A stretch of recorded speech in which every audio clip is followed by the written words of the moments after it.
এ কারণে মায়ের জন্য সন্তান লালন পালন করা সহজ কঠিন নয়। ঠিক ওরকম চাকরির মোহাব্বত যদি কারোর ভেতরে এসে যায় তখন চাকরির ডিউটি তার সহজ হয়ে যায়।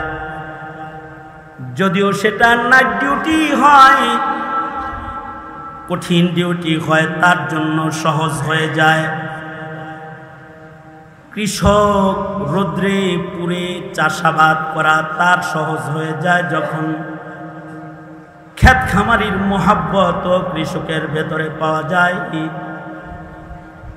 রিক্সাওয়ালার রিক্সা চালানোর কঠিন কাজ সহজ হয়ে যায় যখন ইনকামের মোহাব্বত তার ভেতরে পাওয়া যায়। সেম ওরকম একজন আবেদের ইবাদত তখন সহজ হয়ে যায় যখন এই আবেদের ভেতরে আল্লাহ পাকের মোহাব্বতের নিয়ামত পাওয়া যায়।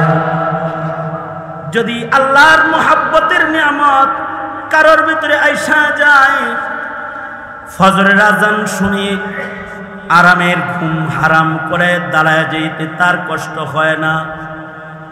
কনকনে শীতের দিনে ঠান্ডা পানির ওযু তার সহজ হয়ে যায়। 5 বেলা আজান শোনার সাথে সাথে দুনিয়ার সব কাজ বন্ধ করে মালিকের কদমে মাথা ঠেকানো তার সহজ হয়ে যায়। লম্বা গরমের দিন না খেয়ে সিয়াম সাধনা করা তার জন্য সহজ হইয়া যায়। কামায়ের মাল অকাতরে বিলীন করে সাদাকা করা তার জন্য সহজ হয়ে যায় যখন মুমিনের হৃদয়ের ভেতরে আল্লাহ পাকের মোহাব্বতের জন্ম হয়ে যায়।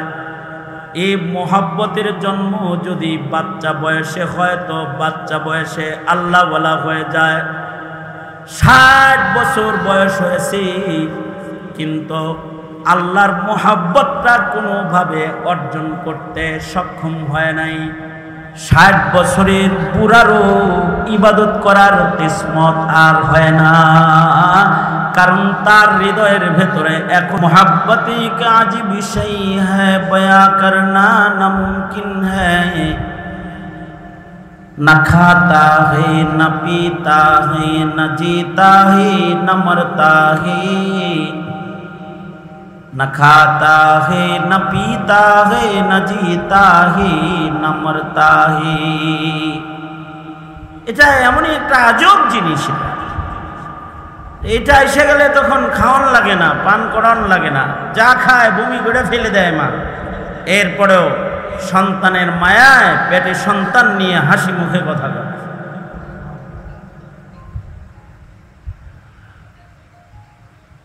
সন্তান প্রসব বেদনা যেটা ভীষণ এক কঠিন এক কাজ। একজন মায়ের ত্যাগের বিনিময়ে আর একটা মানুষ পৃথিবীতে অস্তিত্বে আসে। এই ত্যাগ মা আঞ্জাম দেয়, রক্তক্ষরণ হয়, কখনো কখনো তাকে কেটে 2 টুকরা করা হয়, তাকে সিজার করা হয়। এরপরেও এটাকে কষ্ট মনে হয় না তার। এই মায়ের পেটে আবার সন্তান হয়। মা সন্তানের মায়া মহব্বতের জালে বন্দী হয়ে এই সিজারওয়ালা পেটে আরেকটা সন্তান সে বহন করতে থাকে। বছরের পর বছর যে খাদ্যটা তার সন্তানের জন্য অপকার সেটা সে বর্জন করে যায়। কারণ কি? মোহাব্বত। এই খাবারটা খাইলে আমার সন্তানের ক্ষতি হবে, তাই এটা আমার খাওয়া যাবে না। আবার এমন খাদ্য আছে যা মায়ের নাকে দুর্গন্ধ লাগে কিন্তু সন্তানের মায়ায় তা খাইতে হয়। কিছু মাকে দেখা যায় নাকে ধোড়া শ্বাস বন্ধ করে তারপরে কালি জিরা বড়ি বানায়া খায় ফেলে। কারণ হলো এটা তার সন্তানের জন্য মুফিদ, সন্তানের জন্য উপকারী। এটা খাইলে তার সন্তান গেজা পাবে, দুধ বেড়ে যাবে, দুধ পাবে। এবার মার যদি অপছন্দের হয় তাও এটা খায়, এটাও তার জন্য সহজ হয়, সাধ্যে হয়, কারণ মহব্বতের কারণে। এই মহব্বতটা আল্লাহ তাআলা আগে মাকে দেন, তারপরে এই কঠিন কাজ আঞ্জাম দেওয়ার জিম্মাদারিটা মার কাঁধে দেন। একটা বাচ্চাকে কতটুকুন সময় কোলে করে রাখতে পারবেন? মা তো 10 মাস বহন করেছে পেটে, এ কারণে সারা দিন 24 ঘন্টা কোলে রাখলেও এ মার কষ্ট হয় না। আপনার আর আমার কোলে যদি দেয়, কতক্ষণ রেখা ঝাড়া দিয়ে ফালায় দিয়ে বলবেন নাও তোমার সন্তান। কিন্তু মা খানা খায় তখন ওর সন্তান কোলে, ঘর ঝাড়ু দিতেছে তখন ওর সন্তান কোলে আছে, রান্না করতেছি সন্তান তার কোলে আছে। সিলেট যাওয়ার পথে যদি চায়ের বাগানে দেখেন এমন মা যার সন্তান আছে, সে বাগানে কাজ করতেছে, দেখবেন তার সন্তানটা তার পিঠে আছে। বাইদানি মহিলাকে দেখবেন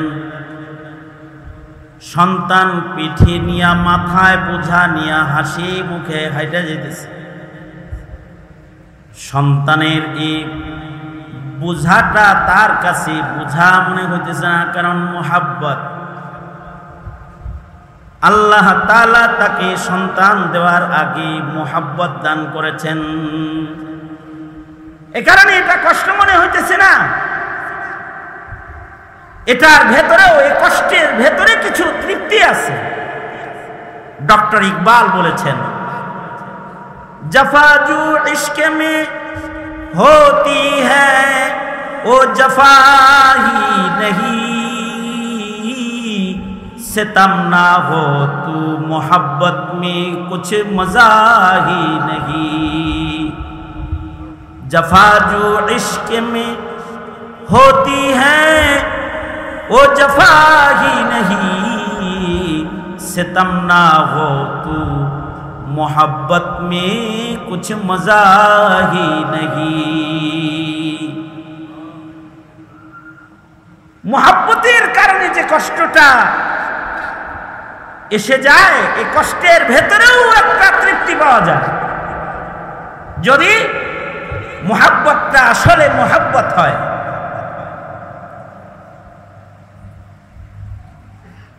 এ কারণে আল্লাহর নিজাম, আল্লাহ তাআলা দুনিয়ায় মানুষ পাঠাইতে পুরুষ মাইনাস করলেও মহিলা মাইনাস করেন নাই।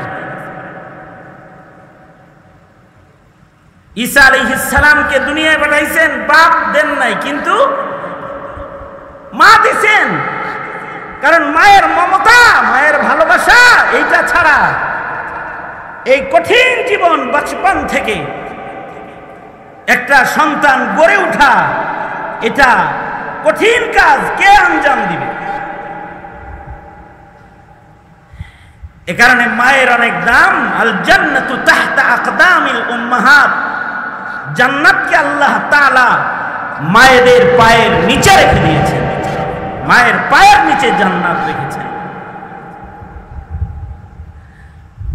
পুরুষের দাম বেশি না মহিলার দাম বেশি? আর রিজালু কাওয়ামুনা আলান নিসা, পুরুষদেরকে তো নারীদের পরে কর্তৃত্ব দান করেছেন আল্লাহ তাআলা, কিন্তু পুরুষের বেশি দাম না মহিলার বেশি দাম? যদি এ প্রশ্ন করা হয় তাইলে যোগ বিয়োগ মিলানো কঠিন হবে। কখনো যোগ করে দেখা যাবে পুরুষের বেশি দাম, কখনো যোগ করে দেখা যাবে মহিলার বেশি দাম।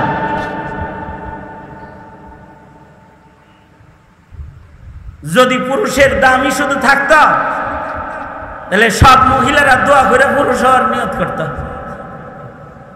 আর যদি শুধু মহিলারই দাম থাকতো তাইলে পুরুষেরা সব বেরিয়ে হয়ে যেত, দোয়া করতো আল্লাহ আপনি আমার মহিলা বানায় দেন। হ্যাঁ, আল্লাহ পাকের নির্বাচন, কিছু কিছু কাজ আল্লাহ পুরুষ দিয়া করাইছেন, কিছু কিছু কাজ আল্লাহ নারী দিয়া করাইছেন, করাইবেন। কিন্তু মানুষ হিসেবে পুরুষ যেমন শ্রেষ্ঠ, নারীও এরকম শ্রেষ্ঠ।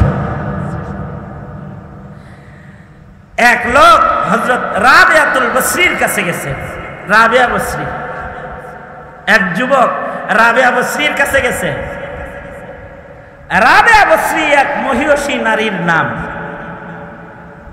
যার দুয়ারে হাজারো মানুষের ভিড় হইতো রাবিয়ার নসিহত শোনার জন্য, রাবিয়ার কাছ থেকে কিছু শিখার জন্য। কিছু কিছু নারী আছে মহিয়সী নারী, তারা দামি, যেমন হযরত উম্মুল মুমিনিন আয়েশা সিদ্দিকা রাদিয়াল্লাহু আনহা। হযরত আয়েশা সিদ্দিকা রাদিয়াল্লাহু আনহার শান নারীদের ভেতরে কোরআনে কারীমের পয়লা হাফেজে কোরআন, হাফেজা, অসংখ্য হাদিস বর্ণনাকারী। ওনার দরজায় হাদিস শোনার জন্য ভিড় থাকতো। ওনার নারী ছাত্র যেমন আছে, ছাত্রী যেমন আছে, পুরুষ ছাত্রও আছে। হযরত আয়েশা সিদ্দিকার অসংখ্য পুরুষ ছাত্র যারা ওনার কাছ থেকে হাদিস শিখেছে। ওনার বাড়িতে ইলম শিখার জন্য ওনার কাছে নারী পুরুষের ভিড় হয়ে যেত। এ কারণেই সাহাবায়ে কেরাম হযরত আয়েশা সিদ্দিকাকে বড় বড় হাদিয়া দিত, বড় বড় হাদিয়া দিত। কেন? যে তার ঘরে মেহমান বেশি আসে, লোক বেশি আসে, এক লোকমা খানা দিতে হইলেও তো কিছু লাগবে, মেহমান নওয়াজি করতে হইলেও তো কিছু টাকা পয়সা লাগবে। একবার তো 1,80,000, 1,18,000 মানে 1,80,000 দিরহাম একসাথে আব্দুল্লাহ ইবনে আব্বাস হাদিয়া দিছে। বস্তা ভরা টাকা, বস্তা ভরা। কি টাকা? স্বর্ণ মুদ্রা, দিরহাম, রূপার, এগুলা বস্তা ভইরা ওনাকে হাদিয়া দিছে। একটা মহিলাকে 1,80,000 টাকা হাদিয়া দেওয়া ওই সময়, এই সময়ের কোটি কোটি কোটি কোটি টাকা। কিন্তু আশ্চর্য, উম্মুল মুমিনিন আয়েশা সিদ্দিকা এই টাকার বস্তা লয়া, যে এই যে সকালবেলায় যে দরজায় বসছেন, যে দরজায় আসে কাউরে হাদিয়া দেয়, কাউরে দান করে, দিতে দিতে দিতে দিতে মাগরিবের আজানের আগে টোটাল বস্তা খালি করে ফেলছেন, ফুল হাদিয়া দিয়া দান কইরা শেষ করে ফেলছেন সব। মাগরিবের আজান দিলে হযরত উম্মুল মুমিনিন ইফতার করবেন। খাদেমায়ে দস্তরখান লাগায়া হযরত উম্মুল মুমিনিনকে ইফতার করার জন্য ইফতার সামনে দিয়েছে। ভাঙ্গা শুকনা কিছু রুটির টুকরা। উম্মুল মুমিনিন হযরত আয়েশা বলে, এই খাদেমা, ভাঙ্গা রুটির টুকরা দিলে কেন? ভালো কোনো খাবার কি আর নাই? অন্য কিছু কি ঘরে নাই? খাদেমায় খোঁচা মেরে বলে, 1 বস্তা টাকা আসলো, হালাল টাকা, হাদিয়া। দরজায় বয়ে বয়ে সব বিতরণ করছেন। বস্তা টাকা বিতরণ করে শেষ করার সময় কি এতটুকু আন্দাজ ছিল না যে ঘরে কিছু আসেনি? হযরত আয়েশা বলে, ও কথা বলে আমাকে কষ্ট দিবি না। আমি আমার মাওলার প্রেম সাগরে ডুব দিয়ে যখন সাদকা করতেছিলাম, আমার ঘরে কি আছে কি নাই আল্লাহর প্রেম সাগরে ডুইবা এটা আমি ভুলে গেছিলাম। এটা আমার স্মরণিত নাই। একবার আমিরে মুআবিয়া রাদিয়াল্লাহু আনহু হযরত আয়েশা সিদ্দিকা রাদিয়াল্লাহু আনহার কাছে 1,00,000 টাকা, 1,00,000 দিরহাম একসাথে হাদিয়া পাঠাইছেন। আর উনি দেখে সূর্য ডুবার টাইম হয়ে গেছে, তাড়াতাড়ি সাদকা করতে হবে, সাদকা করে শেষ করতে পারে না। পরে সব টাকা ভাগ কইরা উম্মাহাতুল মুমিনিনদের ঘরে ঘরে পাঠিয়ে দিবেন, নিজের ঘরে রাখেন নাই। এগুলো উম্মুল মুমিনিনদেরকে দিয়ে দাও, উম্মাহাতুল মুমিনিনদেরকে দিয়ে দাও। আর উম্মাহাতুল মুমিনিনরা এটা মাগরিবের আজানের আগে আবার সাদকা করে সব গরিব দুঃখীদের হাতে বিলীন করে দিছে, নবীর ঘরে টাকা জমা হইতে দেন।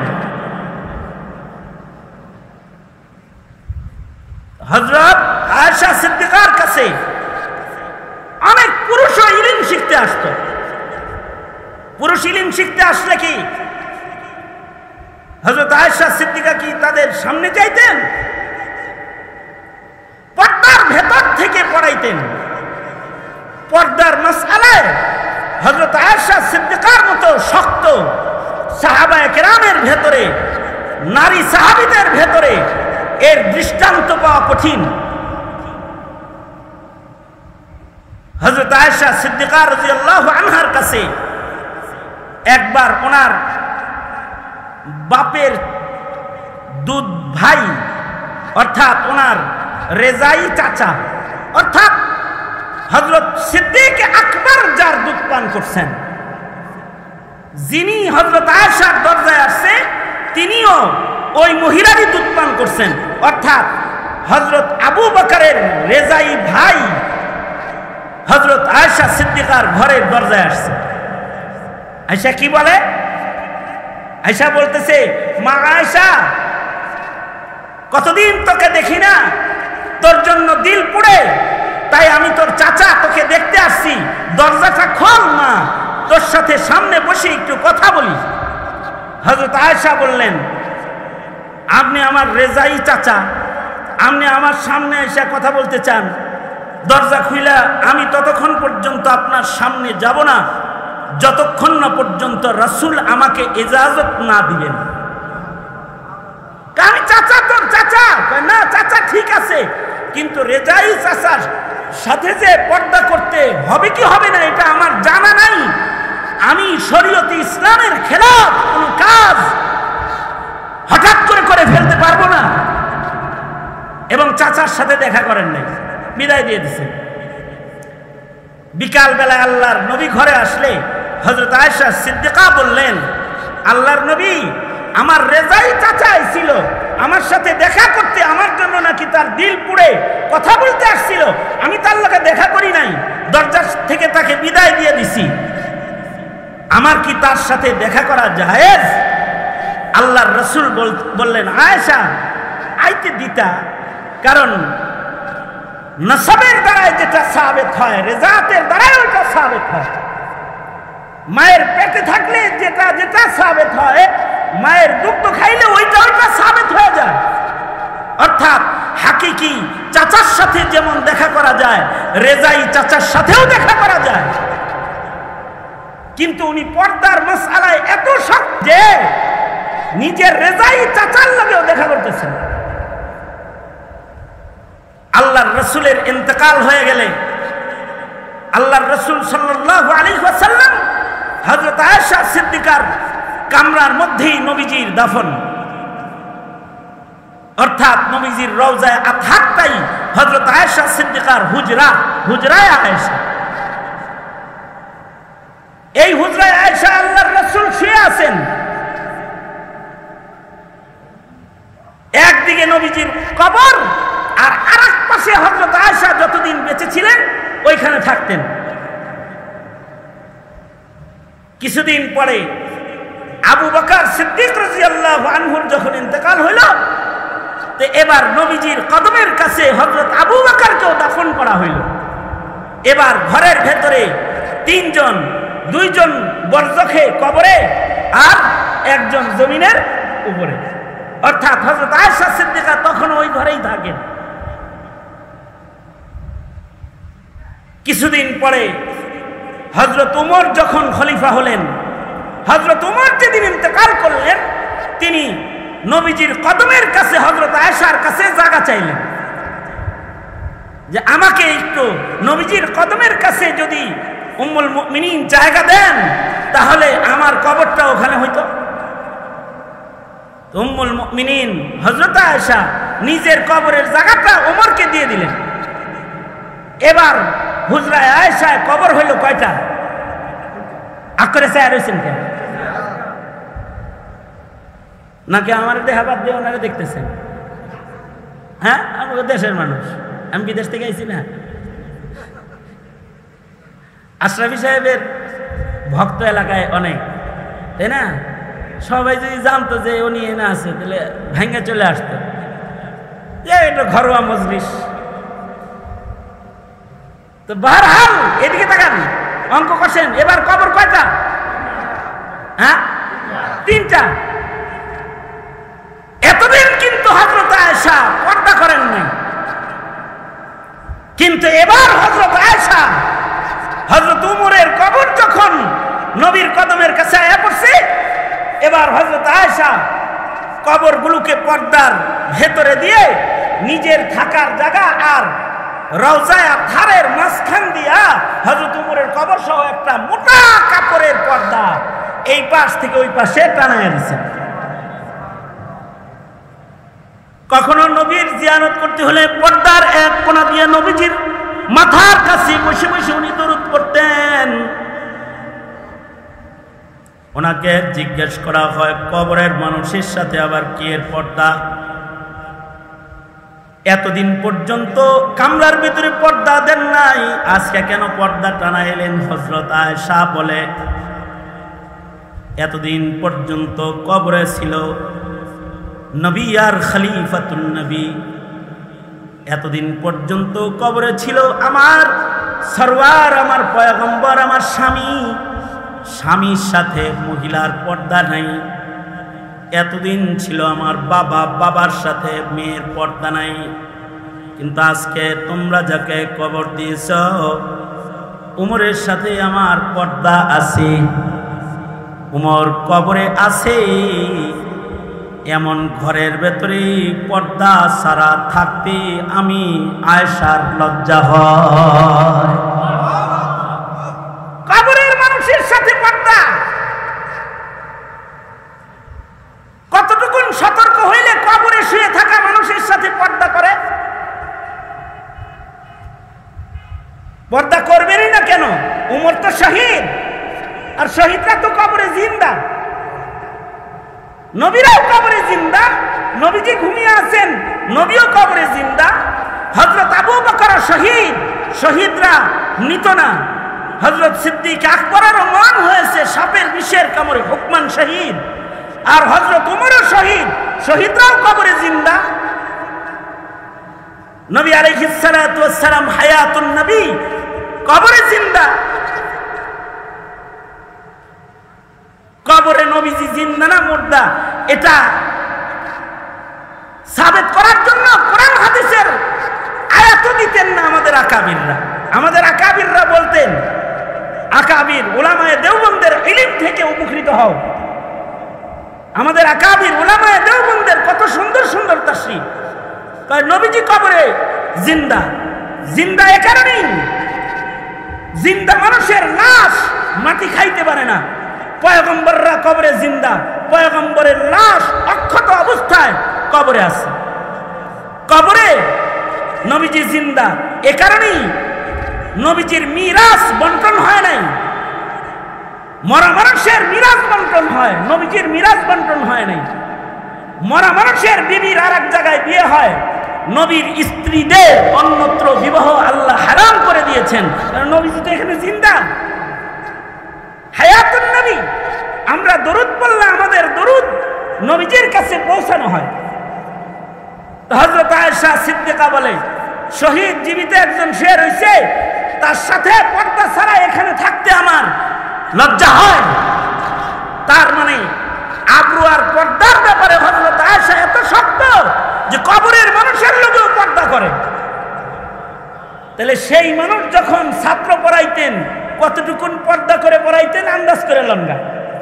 মনে মনে ভাবতে পারেন যে হযরত আয়েশা যেহেতু পড়াইতেন, তাহলে মনে হয় পর্দা ছাড়া এই পড়াইতেন না।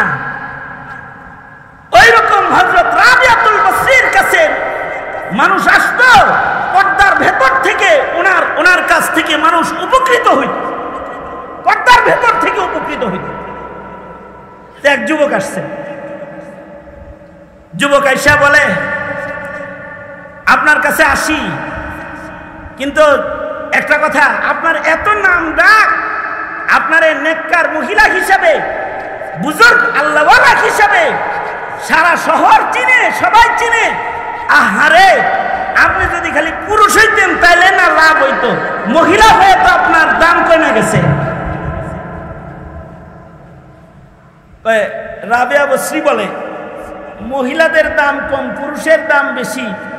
তুমি এটা বুঝলা কেমনে? তুমি কিভাবে বুঝছো? যদি মহিলা দামি হইতো, ছেলেটা বলতেছে মহিলা যদি দামি হইতো তাহলে মহিলার ভিতর থেকে আল্লাহ তো একজন নবী পাঠাইতো। কই, আল্লাহ তো মহিলাদের কাউরে নবুয়ত দিছে না, পুরুষরাই নবুয়ত পাইছে। নবুয়তের মতো আজিম নিয়ামত আল্লাহ তাআলা পুরুষদেরকে দিয়া পুরুষের শান বাড়াইছে। যদি মহিলা দামি হতো তাইলে দুই একজন মহিলারও আল্লাহ নবী বানাইতো। যুক্তিটা তো খুব খারাপ দিছে না, ভালোই তো দিছে নাকি বলেন? কিন্তু হযরত রাবিয়াতুল বসরি বলে কি, দেখো নারীদেরকে আল্লাহ এত দামি বানাইছে, নবুয়ত আলা সব নবীরে মায়ের পেট ঘুরে ঘুরে আল্লাহ জমিনের আলো বাতাস দেখাইছে। দুনিয়ার কোন পুরুষ মায়ের পেট ছাড়া দুনিয়ায় আসে না, মায়ের পেট হয়ে আইছে। হাত্তা কি হযরত ঈসা আলাইহিস সালাতু ওয়াস সালাম বাপ নাই, কামাসালি আদম, আদমের মতন বাপ নাই কিন্তু মা আছে। মহিলারা তো দামি, এই যে মহিলাদের দ্বারা পয়গম্বর লালন পালন করাইলেন, কঠিন কাজ সম্পাদন করাইলেন, আর নারী জাত পৃথিবীর সকল নারী ও পুরুষকে সন্তানদেরকে মায়া দিয়ে লালন পালন করলো। এই কঠিনকে সহজ করার জন্য আল্লাহ তাআলা আগে নারীদেরকে মুহাব্বতের নিয়ামত দান করেছে। এ কারণে মায়ের জন্য সন্তান লালন পালন করা সহজ, কঠিন নয়। ঠিক ওরকম চাকরির মোহাব্বত যদি কারোর ভেতরে এসে যায় তখন চাকরির ডিউটি তার সহজ হয়ে যায়। যদিও সেটা নাইট ডিউটি হয়, কঠিন ডিউটি হয়, তার জন্য সহজ হয়ে যায়। কৃষক রোদ্রে পুড়ে চাষাবাদ করা তার সহজ হয়ে যায় যখন ক্ষেত খামারির মোহাব্বত কৃষকের ভেতরে পাওয়া যায়। রিক্সাওয়ালার রিক্সা চালানোর কঠিন কাজ সহজ হয়ে যায় যখন ইনকামের মোহাব্বত তার ভেতরে পাওয়া যায়। সেম ওরকম একজন আবেদের ইবাদত তখন সহজ হয়ে যায় যখন এই আবেদের ভেতরে আল্লাহ পাকের মোহাব্বতের নিয়ামত পাওয়া যায়। যদি আল্লাহর মোহাব্বতের নিয়ামত কারোর ভিতরে আইসা যায়, ফজরের আজান শুনে আরামের ঘুম হারাম করে দাঁড়ায় যেতে তার কষ্ট হয় না। কনকনে শীতের দিনে ঠান্ডা পানির ওযু তার সহজ হয়ে যায়। 5 বেলা আজান শোনার সাথে সাথে দুনিয়ার সব কাজ বন্ধ করে মালিকের কদমে মাথা ঠেকানো তার সহজ হয়ে যায়। লম্বা গরমের দিন না খেয়ে সিয়াম সাধনা করা তার জন্য সহজ হইয়া যায়। কামায়ের মাল অকাতরে বিলীন করে সাদাকা করা তার জন্য সহজ হয়ে যায়। যখন মুমিনের হৃদয়ের ভেতরে আল্লাহ পাকের মোহাব্বতের জন্ম হয়ে যায়, এই মোহাব্বতের জন্ম যদি বাচ্চা বয়সে হয় তো বাচ্চা বয়সে আল্লাহ ওয়ালা হয়ে যায়। 60 বছর বয়স হয়েছে কিন্তু আল্লাহর মোহাব্বতটা কোনোভাবে অর্জন করতে সক্ষম হয় নাই। 60 বছরের বুড়ারও ইবাদত করার কিসমত আর হয় না, কারণ তার হৃদয়ের ভেতরে এখনো পর্যন্ত আল্লাহর মোহাব্বত পয়দা হয় নাই। এই কারণেই আল্লাহ তাআলা বলেন, ওয়াল্লাযীনা আমানু আশাদ্দু হুব্বান লিল্লাহ, যাদের হৃদয়ে মোহাব্বত হবে পুখতা, হইল আসলে মুমিন। কারণ পুখতা মোহাব্বত ছাড়া ইবাদতের কঠিন পাবন্দির নিজামুল আওকাতের জিন্দেগি তার বরণ করাটা সহজ সাধ্য কোনো কাজ হবে না। মোহাব্বত তার লাগবে। এ কারণে আল্লাহর রাসূল বলেন, মুহাব্বতের জন্য আল্লাহর কাছে দোয়া করো তোমরা। আল্লাহুম্মা ইন্নী আসআলুকা হুব্বাকা ওয়া হুব্বা মান ইউহিব্বুকা ওয়া হুব্বা আমালিন ইউকাররিবুনি ইলাইকা। মুহাব্বতের দোয়া। আর আল্লাহর রাসূল আমল শিখাইছেন, এই মুহাব্বত জাতির বাড়বে কি কি করলে? নবীজি আমল শিখাইছেন, জিকির বেশি করলে মুহাব্বত বাড়বে। উযকুরুল্লাহ যিকরান কাসীরা, কোরআন বেশি পড়লে শুনলে মুহাব্বত বাড়বে। এই যে ওয়াজ শুনতেছেন, কোরআন শুনতেছেন, মুহাব্বত কম তো এটা বেড়ে যাবে, নামাজে যাওয়া সহজ হয়ে যাবে, পর্দা করা সহজ হয়ে যাবে। যদি কোনো সাদিকিন এই গরমের ভেতরে বসে আছেন, এরকম আল্লাহওয়ালাদের সোহবত, কাসরাতে সোহবতে আহলুল্লাহর মাধ্যমে দিলের ভেতরে মুহাব্বত চাঙ্গা হয়ে যাবে। মুহাব্বত যখন চাঙ্গা হয়ে যাবে, তখন কষ্ট ক্লেশের মাধ্যমেও ইবাদত করা সহজ হয়ে যাবে। এ কারণে মুহাব্বত চাঙ্গা করতে হইব।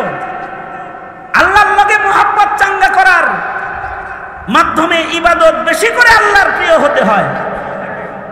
আর নবীর লগে মুহাব্বত চাঙ্গা আছে, এটা ঢং করলে হয় না। খালি নবীর লগে মুহাব্বত চাঙ্গা আছে এটা প্রমাণ করার জন্য ছোট ছোট ছোট ছোট সুন্নতের অনুসরণ অনুকরণও করতে হয়। বড় সুন্নত তো আছেই, ছোট সুন্নতের অনুকরণ করতে হয়।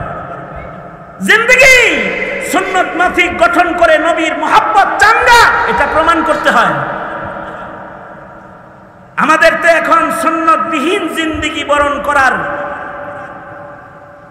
আম ব্যাধি ব্যাপক মহামারীতে আমাদেরকে আক্রমণ করেছে। এখন নবীর প্রেমে সুন্নতের আমল না, দান্দাবাজির জন্য সুন্নতের আমল করে। সালমান এফ রহমান দরবেশ বাবার দাড়িগুলো ছিল, দেখছেন না? দান্দাবাজির দাড়ি। যখন বিপদে পড়ছে দাড়ি কাইটা ক্লিন শেভ হয়ে গেছে। এই সুন্নত না, সুন্নত হবে নবীর মুহাব্বতে। নবীর মুহাব্বতে সুন্নত যদি কেউ ছোট একটা আমল করে, তো নবীজির সাথে ওই এক সুন্নত জান্নাতে যাওয়ার বাহানা হতে পারে। মান আহাব্বা সুন্নতি ফাকাদ আহাব্বানি। ইমাম আবু দাউদ রাহমাতুল্লাহি আলাইহি এক ইয়ারহামুকাল্লাহ বইলা নবীজির সাথে জান্নাতে থাকার উপযুক্ত হয়ে গেছে। ইয়ারহামুকাল্লাহ, ইয়ারহামুকাল্লাহ বলার বলে কখন? ইয়ারহামুকাল্লাহ বলে হলো কেউ যদি হাঁচি দিয়ে আলহামদুলিল্লাহ বলে, তাহলে তার জবাবে ইয়ারহামুকাল্লাহ বলা হলো সুন্নাত। হাঁচি দেওয়ার পরে কি বলা সুন্নাত? ইয়ারহামুকাল্লাহ বলা সুন্নাত। হাঁচি দেওয়ার পরে, হাঁচি দেওয়ার পরে সুন্নাত হলো আলহামদুলিল্লাহ। আর এই আলহামদুলিল্লাহ যে শুনবে তার সুন্নাত হলো ইয়ারহামুকাল্লাহ।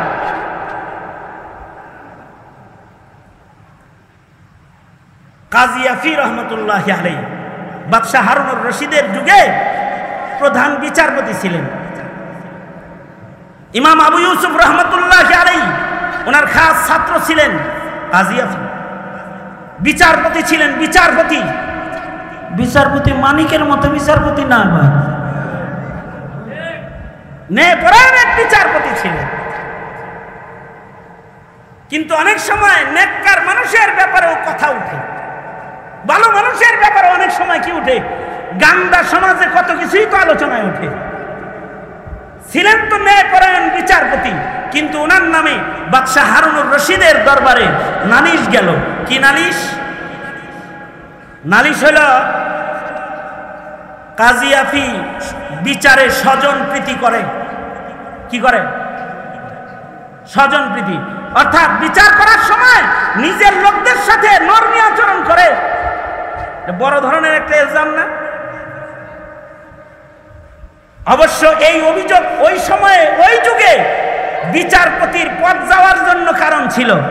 আর এখনকার যুগে নিজের লোকদের সাথে স্বজন প্রীতি না করলে পরে পদ চলে যায়, বিচারপতি চেঞ্জ হয়ে যায় রাতের অন্ধকারে। আপনারা ঠিক বললেও ঠিক, না বললেও এটাই ঠিক। রাগ হয়েছেন তো? কাজী আফির ব্যাপারে স্বজন প্রীতির নালিশ হয়েছে হারুনুর রশিদের দরবারে। হারুনুর রশিদ কাজীউল কুজাতকে ডাকলেন, আসুন আপনার নামে নালিশ আসছে,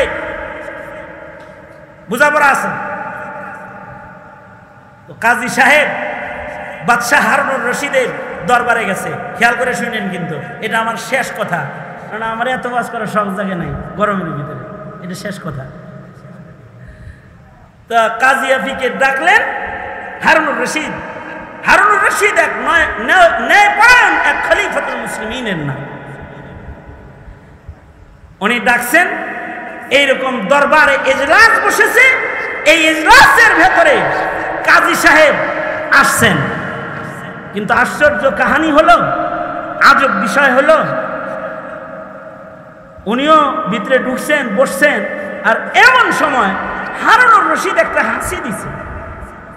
হারুনুর রশিদ হাসি যেমনি দেয় না, ওইভাবে একটা মারছে আর কি হাসি।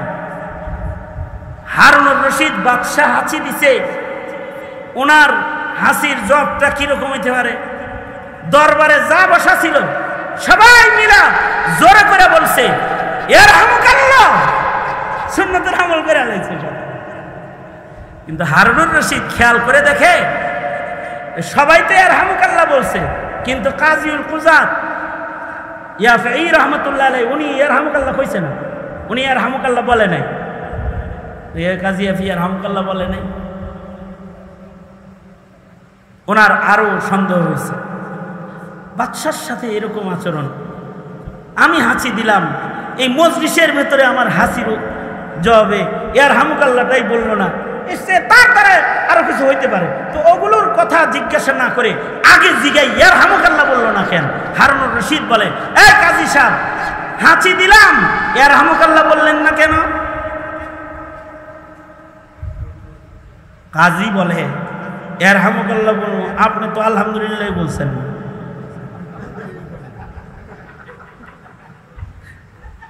বুঝছেন বুঝছেন কি বলতে? উনি বলতেছে, আপনি কি হাসি দিয়ে আলহামদুলিল্লাহ বলছেন? না তো।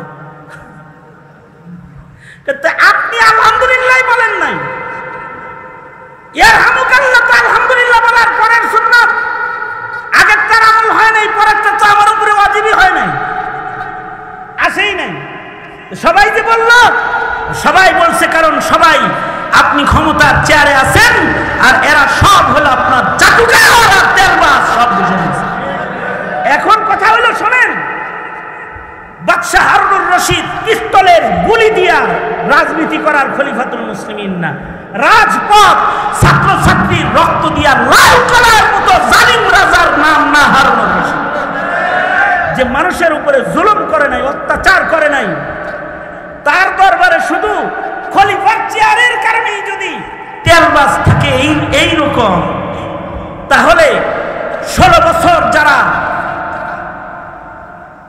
পিস্তলের রাজনীতি করেছে, গুলির রাজনীতি করেছে, লাশ গুমের রাজনীতি করেছে, কবর লাশ পুড়ে ছাই বানানোর রাজনীতি যারা করেছে, এদের তেলবাজ কত আছে জমিনে, কত আছে? স্বাধীনতা অর্জন হইলে কি হবে?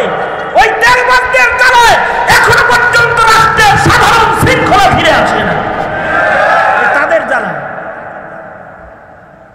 উনি তো যাই হোক, এগুলো আমার সাবজেক্ট না, আমি আসছি। বলবেন হুজুর দুয়ার মজলিসায় রাজনীতি শুরু করলেন। আমি যেটা বলতেছিলাম সেটা হলো যে ইয়ারহামুকাল্লাহ তো বলতে হবে আগে, আলহামদুলিল্লাহ বললে তো এলে না। তবে যদি কেউ আলহামদুলিল্লাহ বলে ফেলে আর আপনি যদি শুনে ফেলেন, তাহলে তার জবাবে এবার সুন্নাত হলো আপনি কি বলবেন? ইমাম আবু দাউদ রহমতুল্লাহ আলাইহি নদীর পাড়ে দাঁড়ায় রয়েছে, নদীর মাঝখান দিয়ে নৌকা যাইতেছে, বাতাস পাড়ের দিকে প্রবাহিত হইতেছে, ওই পাশ থেকে নদীর ভেতর থেকে একজন হাঁচি দিয়া বলছে আলহামদুলিল্লাহ। বাতাসে আলহামদুলিল্লাহর আওয়াজটা ইমাম আবু দাউদের কানে আইনা পৌঁছায় দিচ্ছে। কিন্তু ইমাম আবু দাউদ এমন তীরে দাঁড়ায় রয়েছে, এখান থেকে ইয়ারহামুকাল্লাহ চিল্লাইলে ওই পর্যন্ত যাইতো না। তো উনি কি করলেন? এই একটি সুন্নতের আমল করার জন্য 2 টাকা দিয়া নাও ভাড়া করলেন, আর নৌকা নিয়ে ওই নৌকার কাছে যে যিনি আলহামদুলিল্লাহ বলছে হাসি দিয়া, তার কানের কাছে যে বললেন ইয়ারহামুকাল্লাহ। ইমাম আবু দাউদ বলেন, এই যে 2 টাকা দিয়ে নৌকা ভাড়া করে একটা সুন্নতের আমল করছিলাম, আল্লাহর কাছে এটা এত পছন্দের হয়েছে যে আমাকে আল্লাহ তাআলা খুশি হইয়া মাগফিরাত দান করেছে। ওনার ইন্তেকালের পরে একজন দেখে উনি জান্নাতে। কেমনে জান্নাত পাইলেন? একটা সুন্নতের আমল 2 টাকা দিয়া কইরা 2 টাকা দিয়া আল্লাহর জান্নাত কিনা ফলাইছি। হ্যাঁ, সুন্নত যদি মুহাব্বতের সাথে হয়, ছোট একটা সুন্নতের কারণেও এটা ঈমানের দলিলের কারণ হয়ে যায়। নবীর মুহাব্বত, আল্লাহর মুহাব্বত হলো ঈমান। নেক আমলের মাধ্যমে আল্লাহর মুহাব্বত প্রমাণ করতে হবে, আর সুন্নতের আমলের মাধ্যমে নবীর মুহাব্বত প্রমাণ করতে হবে। আর এই মুহাব্বতটা হৃদয়ে জন্ম হওয়ার জন্য কখনো কখনো মোল্লার চেহারাও দেখতে হয় বসে বসে, কখনো কখনো জিকির করতে হয়, কখনো কখনো তিলাওয়াতুল কোরআন করতে হয়। সুতরাং আজকের এই আমলটি বৃথা নয়। যারা গরমের ভেতরে বসে রয়েছেন, এইটার বদলায় আল্লাহ তাআলা আপনাদেরকে ওই মুহাব্বতটা আল্লাহ দান করুক, যেই মুহাব্বতটা আখিরাতের পথে কঠিন পথ পাড়ি দিতে মুহাব্বত যেন সহজ করে ঈমানের পথের পথিক আমাদেরকে বানায়া দেয়। আওয়াজ করে জোরে করে বলেন আমিন। এবং আল্লাহ এই মাদ্রাসাটাকে কবুল আর মঞ্জুর করে নেক আমিন। সবাই ইস্তিগফার করেন, আস্তাগফিরুল্লাহ রাব্বি মিন কুল্লি যামবি ওয়া আতুবু ইলাইহি লা হাওলা ওয়ালা কুওয়াতা ইল্লা বিল্লাহিল আলিয়্যিল আযীম। আলহামদুলিল্লাহি রাব্বিল আলামিন।